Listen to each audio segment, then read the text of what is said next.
हम क्लिक करेंगे और चार्ट्स में जहां अप ट्रेंड या फिर डाउन ट्रेंड चल रहा हो वहां स्विंग लो से स्विंग हाई तक हम फिबोनाची टूल को ड्रॉ करेंगे।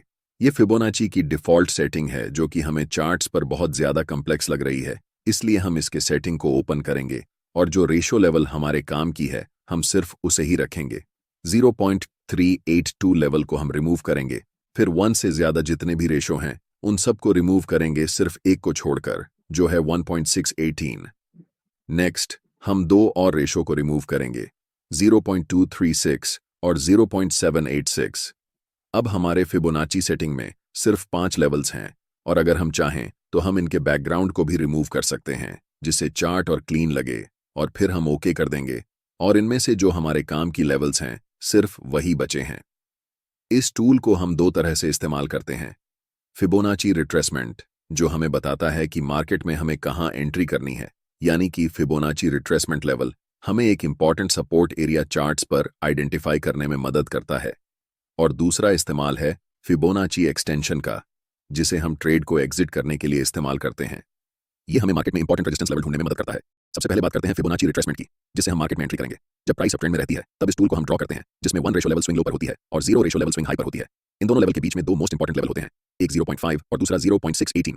पूरे फिबोनाची में जो सबसे इंपॉर्टेंट लेवल है जिसके लिए हम इस टूल का इस्तेमाल करते हैं और जिसकी प्रोबेबिलिटी मार्केट में सबसे ज्यादा होती है वह लेवल है 0.618। इस लेवल को हम गोल्डन रेशो कहते हैं।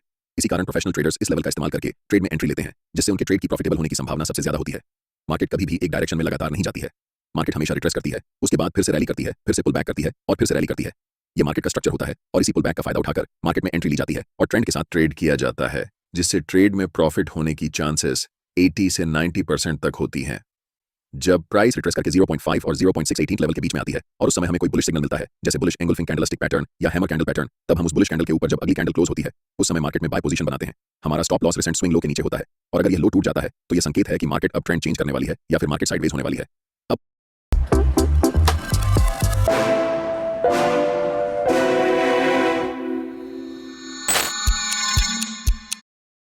है या फिर मार्केट साइडवेज होने वाली है। अब हमने ये पूरी तरह से जान लिया है कि फिबोनाची टूल को इस्तेमाल करके कैसे ट्रेड में एंट्री कर सकते हैं।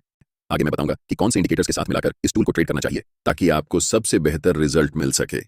लेकिन उससे पहले जानते हैं कैसे हम इस टूल को इस्तेमाल करके परफेक्ट रेजिस्टेंस लेवल ढूंढ सकते हैं ताकि मार्केट रिवर्स होने से पहले अपनी पोजीशन को एग्जिट कर सकें। ऐसे लेवल को निकालने के लिए हमें प्राइस रिट्रेसमेंट पर फिबोनाची ड्रॉ करना पड़ता है। याद रखना, जब हम ट्रेड में एंट्री कर रहे थे तब हम मार्केट रैली पर फिबोनाची टूल को ड्रॉ कर रहे थे, लेकिन इस समय हम पुल बैक, जिसे हम रिट्रेसमेंट भी कहते हैं, और हाई से लो तक फिबोनाची ड्रॉ करेंगे। इस उदाहरण में हमें इस लेवल से निचले लेवल तक फिबोनाची ड्रॉ करना है। इस बार 1 रेशो लेवल प्राइस के स्विंग हाई पर है और 0 रेशो लेवल प्राइस के स्विंग लो पर है। इस उदाहरण में हमें इस लेवल से निचले लेवल तक फिबोनाची ड्रॉ करना है। इस बार 1 रेशो लेवल प्राइस के स्विंग हाई पर है और 0 रेशो लेवल प्राइस के स्विंग लो पर है। हमारा अल्टीमेट टारगेट है फिबोनाची एक्सटेंशन का 1.618 रेशियो लेवल। जब भी प्राइस इस लेवल पर आती है तो वह रेजिस्टेंस की तरह काम करती है।